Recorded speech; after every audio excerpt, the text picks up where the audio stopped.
मेरे घर में मैं और मेरा बेटा ही रहता था। मेरे पति का देहांत बहुत पहले ही हो गया था। कुछ दिनों से मुझे ऐसा लग रहा था कि जब भी मैं बाथरूम में नहाने जाती हूँ या फिर अपने कमरे में कपड़े बदलती हूँ, कोई मुझे छुप छुप कर देखता है। मैं चारों तरफ नजर दौड़ाती थी मगर मुझे कुछ भी नजर नहीं आता था, जबकि घर में सिर्फ मैं और मेरा बेटा ही रहता था। आखिर यह मेरे साथ क्या हो रहा था? मैं अपने ही बेटे पर कैसे शक कर सकती थी?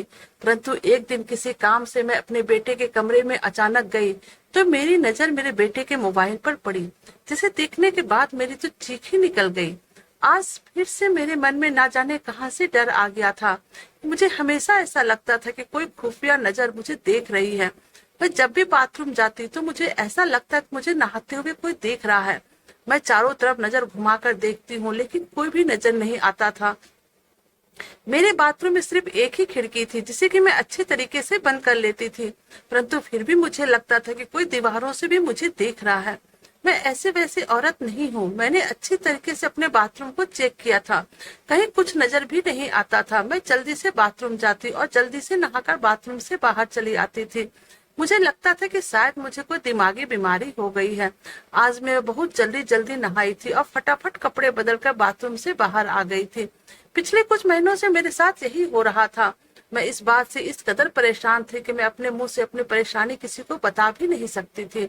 मैं सोचती थी कि मैं तो कोई तो 18 साल की लड़की भी तो नहीं हूँ जो किसी पर शक भी करती, बल्कि मेरी उम्र तो इतनी हो रही थी कि इस उम्र में इस तरह की कोई हरकतें मेरे साथ करता तो उसे 10 बार सोचने की जरूरत पड़ता। मेरे घर पे हम सिर्फ दो ही आदमी थे, एक मैं और एक मेरा बेटा। मेरे पति के देहांत को 12 साल बीत चुके थे। उनकी किराने की दुकान थी और उसी दुकान से मेरा और मेरा बेटा का गुजारा हो जाता था। और अब तो मेरा बेटा भी नौकरी करने लगा था। बस सुबह ऑफिस जाता और शाम को ही वापस आता था। पूरे घर में मेरे अलावा कोई और नहीं होता था। नौकरानी भी आती थी तो घर का काम करके चली जाती थी, परंतु यह कौन सी नजरें थी जो मुझे हमेशा बुरा करती थी। मुझे ऐसा लगता था कि जैसे मैं किसी की नजरों के जाल में फंस चुकी हूँ और कोई हर पल मुझे देखता रहता है। मैं अपनी तकलीफें किसी को बता नहीं पा रही थी कि मैं किस मुश्किल घड़ी से गुजर रही हूँ, क्योंकि मेरे सामने कोई नहीं था। यह एक ऐसी बात थी कि मैं अपने बेटे से भी इसका जिक्र नहीं कर सकती थी। मुझे लगता था कि अगर मैं यह बात अपने बेटे से कहूँ तो पता नहीं वह मेरे बारे में क्या सोचे। शाम को जब मेरा बेटा ऑफिस से वापस आया तो मैंने खाना गर्म करके उसके सामने रख दिया और फिर मैं किसी गहरी सोच में डूब गई। मेरे बेटे ने मुझे देखा तो पूछा, आप क्या सोच रही हैं? मैं उसकी आवाज से एकदम से चौंक गई। मैंने नहीं में सिर हिला दिया। मैं उसे क्या बताती जिस बात की खबर मुझे खुद भी ठीक से पता नहीं था। परंतु आज मेरा बेटा का रवैया बिल्कुल भी मेरे लिए ठीक नहीं था। मेरा मन भी होता कि मैं उससे कुछ बातें करूं, परंतु उसका चेहरा देखकर मैं चुप हो जाती थी। आज उसने ठीक से खाना भी नहीं खाया था और आधा खाना खाकर अपने कमरे में चला गया था। रात को मैंने सोचा कि मैं जाकर उसे एक ग्लास दूध दे आती हूँ, जिसे पीने के बाद शायद उसे अच्छी नींद आ जाएगी। मैं दूध का ग्लास लिए उस कमरे में देने गई तो मैंने देखा कि वो अपने लैपटॉप पे कुछ कदर बिजी था कि उसे मेरे आने का पता ही नहीं चला। मैं उसके पास गई और साइड टेबल पर दूध का गिलास रख दिया। इससे पहले कि मैं वापस आती मेरी नजर उसके लैपटॉप पर चली गई। उसके बाद मैंने लैपटॉप में जो देखा उससे तो मेरे रंग ही उड़ गए। अचानक से मुझे अपने कमरे में देखकर उसके चेहरे का रंग भी उड़ गया। वह जल्दी से लैपटॉप बंद करने लगा और मुझे देखकर बोलने लगा, यह क्या तरीका है किसी कमरे में आने का? आप जब मेरे कमरे में आए तो दरवाजा क्यों नहीं ठकठकाया? उसकी बात सुनकर मैं एकदम से सन्न रह गई थी। मैंने कहा, यह मेरी गलती थी, मुझे दरवाजा को जाकर आना चाहिए था, लेकिन तुम मेरे बेटे हो इसलिए मैं यूं ही चली आई। और फिर इतना कहकर मैं अपने कमरे में चली आई और अपने बेड पर बैठ गए। अपने दोनों हाथों से अपना सर पकड़ लिया और फिर मेरे दिमाग में अलग अलग तरह के ख्याल आने लगे, जिसने मेरी रूह को हिलाकर रख दिया। मुझे यह सब नहीं सोचना चाहिए था। वह मेरा बेटा है, ऐसा कैसे कर सकता है? परंतु मेरे दिमाग ने यह सब सोचने पर मुझे मजबूर कर दिया। मेरी आंखों से दर्द के आंसू बहने लगे। मेरे दिमाग में ऐसी ऐसी बातें आने लगी जिसे सोचने पर से ही मुझे पाप लग रहा था। फिर मैं खुद को झटका तक अपने आप को समझाया, नहीं, ऐसा बिल्कुल भी नहीं हो सकता है, क्योंकि कोई भी बेटा अपनी माँ के साथ इस तरह की हरकतें कभी नहीं कर सकता है। लड़के इस उम्र में इस तरह की गलत चीज देख लेते हैं, लेकिन इसका मतलब यह नहीं जो मैं सोच रही हूँ। बड़ी मुश्किलों से मैंने खुद को नॉर्मल किया था।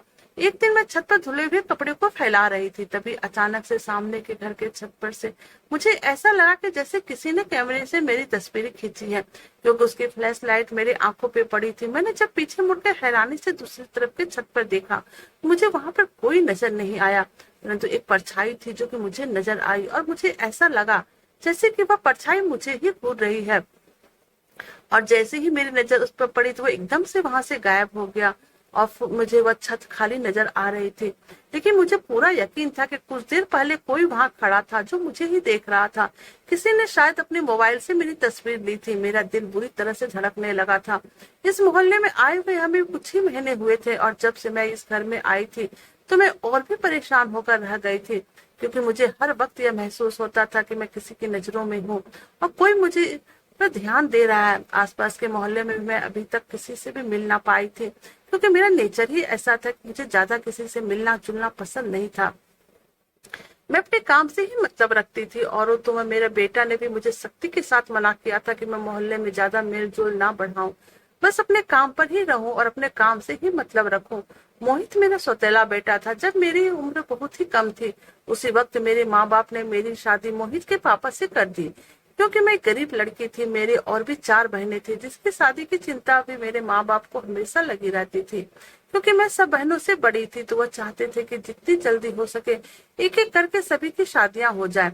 मोहित के पापा मुझसे 22 साल बड़े थे। मेरी शादी को 8 साल गुजर गए थे कि वो चल बसे, और उस समय से मैं केवल 17 साल की ही थी।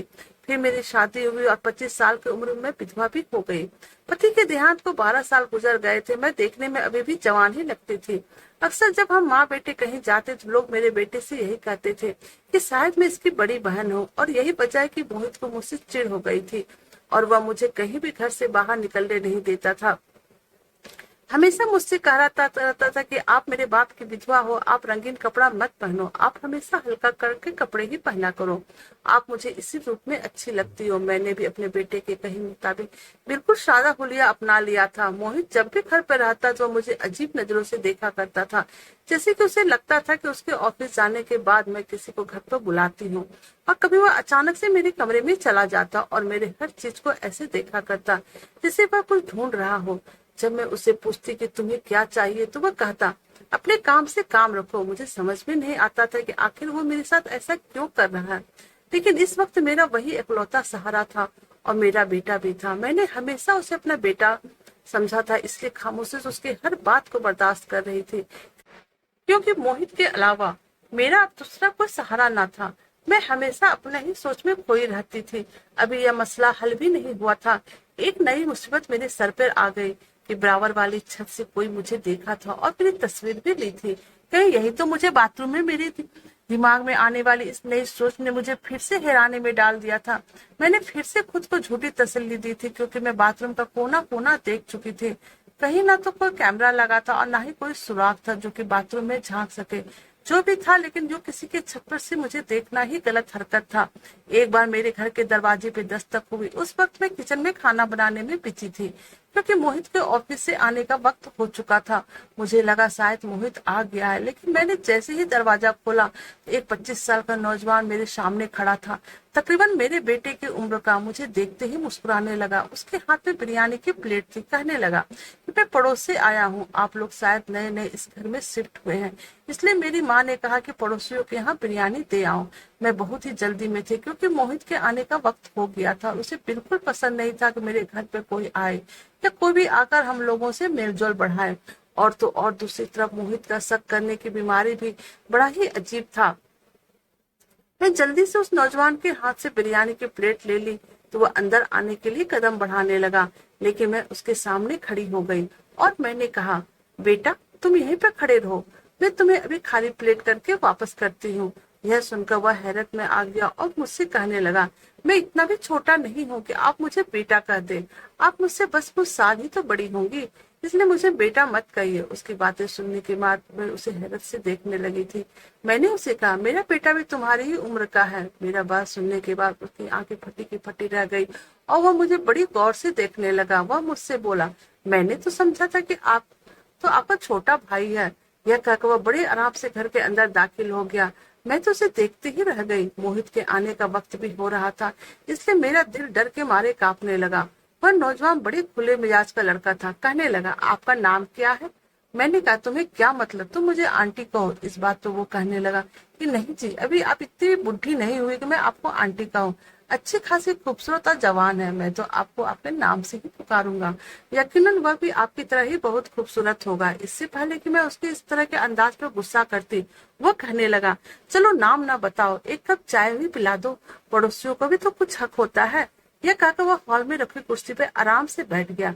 मैं किचन में आ गई और जल्दी से प्लेट खाली करके गैस पे चाय भी रख दी। मेरा दिल इस वक्त इस बात पे घबरा रहा था कि कहीं मोहित आ गया तो न जाने किस नजरों से मुझे देखेगा और वह मेरे बारे में क्या क्या सोचेगा।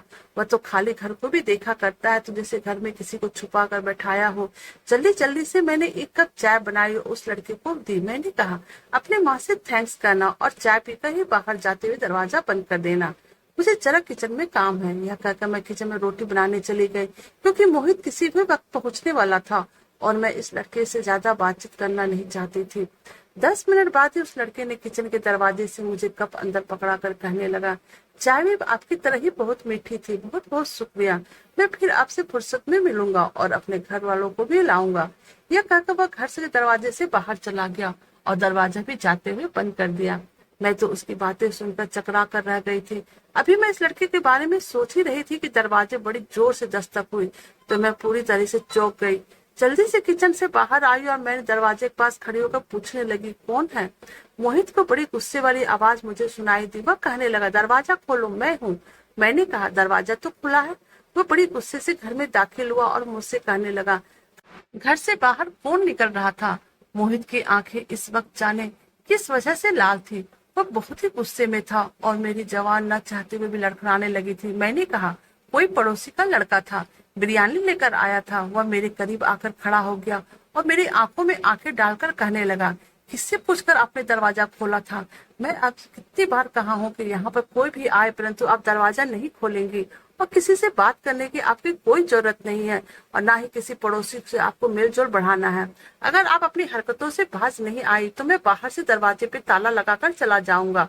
यह कहते हुए सीधा अपने कमरे में गुस्से से चला गया और अपने कमरे का दरवाजा भी बड़ी जोर से बंद कर लिया। मुझे लगता था कि जैसे मैं मोहित की माँ ना हूँ, उसकी खरीदी हुई गुलाम हूँ। मुझे तो यह मेरी मर्जी से सांस भी नहीं लेना देता था। थोड़ी देर बाद मैंने खाना गर्म किया और मोहित के लिए खाना लगा दिया। खाने के दौरान वो मुझसे बार बार उस लड़के के बारे में पूछता रहा और बार बार मुझे यही कहता था कि अब दोबारा मैं अपने घर में दरवाजे पे किसी को देखना नहीं चाहूंगा। मैंने मोहित को कोई जवाब नहीं दिया और फिर वह खाना खाकर अपने कमरे में चला गया और मैं भी अपने कमरे में चली आई। रात को जब मैं अपने कमरे में लेटी थी तो मेरे मोबाइल पर अननोन नंबर से मैसेज आया। उसमें लिखा था, आप बहुत ही खूबसूरत प्यारी हैं। मेरा दिल चाहता है आपसे जी भरकर बातें करूं और आप इतने हल्के रंग के कपड़े ना पहना करो। अगर आप नीले रंग के कपड़े पहनती हैं तो आप पर बहुत जचते हैं, जैसे कि आपने उस दिन पहना था। वह मैसेज पढ़कर मैं बुरी तरह से घबराई थी। इसका मतलब मेरा शक गलत नहीं था, वाकई कोई था जो मुझे देख रहा था। देखना तो चलो समझ में आता है, परंतु हमारा घर औरों के घर से नीचे था और मेरे घर के किचन और हॉल दूसरे के छत से साफ साफ दिखाई देते थे, परंतु बाथरूम के अंदर मैं जो महसूस करती थी वह मुझे जीते जी मार रही थी। मैंने फौरन से मैसेज डिलीट करके मोबाइल को ऑफ कर दिया। मैं इस वक्त पसीने से तर हो चुकी थी। मुझ पर अजीबोगरीब से घबराहट होने लगी थी। कौन था जो मेरी जिंदगी में और भी जहर घोलने की कोशिश कर रहा था?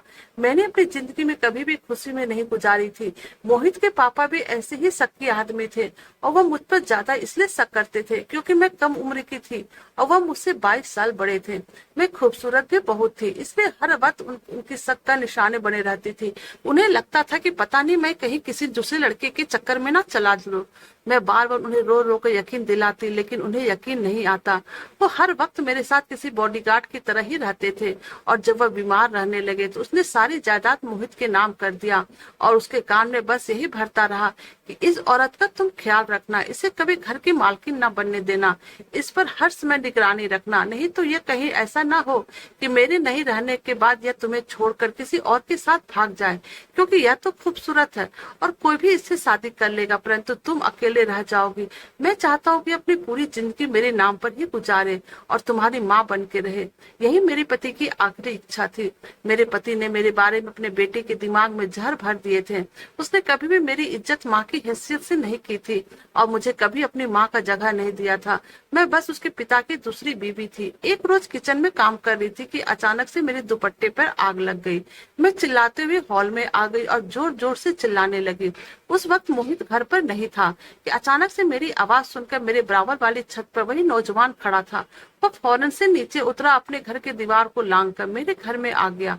उसने फौरन मेरा जलता हुआ दुपट्टा दूर फेंक दिया, वरना मैं बुरी तरह से जल जाती। मैं उस वक्त बहुत ही घबराई हुई थी। उस नौजवान ने फौरन से रस्सी पे पड़ी हुई चादर को उतारकर मेरे ऊपर लपेट दिया और मुझसे पूछने लगा, आप ठीक तो है ना? मैं बहुत ज्यादा डरी हुई थी और मेरे मुंह से कोई आवाज भी नहीं निकल रही थी।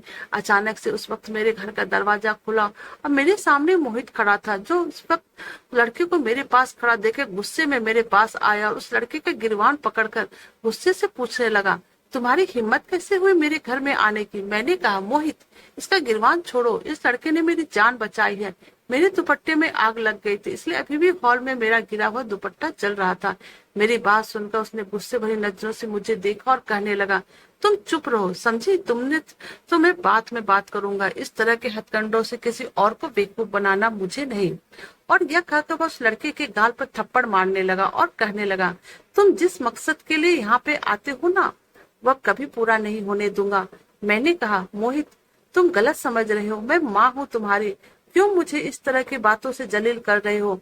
मैं रोने लगी। उस लड़के ने एक झटके से अपना गिरवान मोहित से छुड़ाया और कहने लगा कि मैं इंसानियत के नाते यहाँ पर आया था।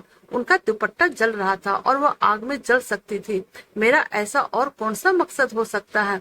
तुम अपनी घटिया सोच अपने हद तक ही रखो। मोहित उस लड़के से कहने लगे, क्यों, वह क्या तुम्हारी माँ लगती है? क्यों आए थे इन्होंने यहाँ बचाने के लिए? दुपट्टा जल रहा था तो जलने देते, तुम्हें क्या तकलीफ थी? मोहित के मुंह से इस तरह की बातें सुनकर मुझे बहुत ही आश्चर्य हुआ और मैं सिर्फ मोहित की तरफ देख रही थी और सोच रही थी कि यानी इससे कोई फर्क ही नहीं पड़ता कि मैं जीऊं या मरूं। वह लड़का कहने लगा, ये मेरी कुछ भी हो या ना हो, मैं नहीं जानता, लेकिन अगर उन्हें कुछ भी नुकसान पहुंचेगा और अगर मैं देखूंगा तो उन्हें बचाने जरूर आऊंगा। तुमसे जो होता है कर लो। मोहित ने उस लड़के को थप्पड़ मार दिया। उस लड़के ने भी अपना हाथ उठा लिया और मोहित को थप्पड़ मार दिया। दोनों का चेहरा गुस्से से लाल दिख रहा था। मैंने बड़ी मुश्किल से दोनों को पीछे हटाया और उस लड़के के आगे हाथ जोड़कर कहा, तुम जाओ यहाँ से। वह लड़का मोहित को घूरता हुआ जिस दीवार से फांदकर आया था उसी दीवार की तरफ चला गया। यह देखकर मोहित बड़ी अजीब अंदाज से मेरे पास आया और बोला, दोनों बाजू पकड़कर कहने लगा, तो यहाँ से बुलाती हो तुम? मैं वह होने नहीं दूंगा जो तुम चाहती हो और मैं तुम्हारा गला दबाकर तुम्हें मिट्टी के नीचे दफन कर दूंगा। यह मत समझना कि मैंने तुम्हें छोड़ दिया। अब मेरी हर पल की नजर तुम्हारे साथ रहेगी। और अब मोहित बाहर से ताला लगाकर जाता था। उसने बराबर की दीवार पर करंट का तार भी लगवा दिया था ताकि कोई घर पर ना आ सके। आज रात को मेरे मोबाइल पे फिर एक मैसेज आया और जिसे पढ़कर मेरे होश उड़ गए। इस मैसेज पे लिखा था कि बाथरूम में आओ, मैं तुम्हें देखना चाहता हूँ। यह सुनकर मेरे होश उड़ गए। अब तक मैं समझ रही थी कि शायद यह मेरा वहम है कि कोई बाथरूम से मुझे देख रहा है, लेकिन यह मेरा वहम नहीं था, ये तो हकीकत है। कौन था वह शख्स? यह सोच सोच कर मेरे दिल दिमाग बैठने लगा। मैंने मोबाइल ऑफ करके रख दिया, लेकिन फिर भी मुझे पूरी रात नींद नहीं आई। मैं जागती रही। सुबह जब मेरी नौकरानी आई तो मैं बुखार में पड़ी थी। मैंने उससे कहा कि एक रात तुम यहाँ पर रुक जाओ, मैं बीमार हूँ, मुझे कोई देखने वाला नहीं है। वह मेरी बात सुनकर और मेरे हालात देखकर रुकने के लिए तैयार हो गई थी। परंतु जैसे ही मोहित ऑफिस से घर आया, मैंने नौकरानी को अपने कमरे में छुपा लिया। मैं नहीं चाहती थी कि मोहित को इस बात का पता लगे कि घर पर मेरे अलावा और भी कोई है। मैंने मोहित को खाना दिया और मैं अपने कमरे में जाकर कमरे की लाइट बंद कर दी और खुद कमरे में छिप गई, क्योंकि जो कोई भी था वह मेरे कमरे में जरूर आता। मैंने नौकरानी को चादर उड़ा दी और उसे बाथरूम जाने के लिए कहा। वो बाथरूम चले गई और मैं कमरे के पर्दे के पीछे छुप गई।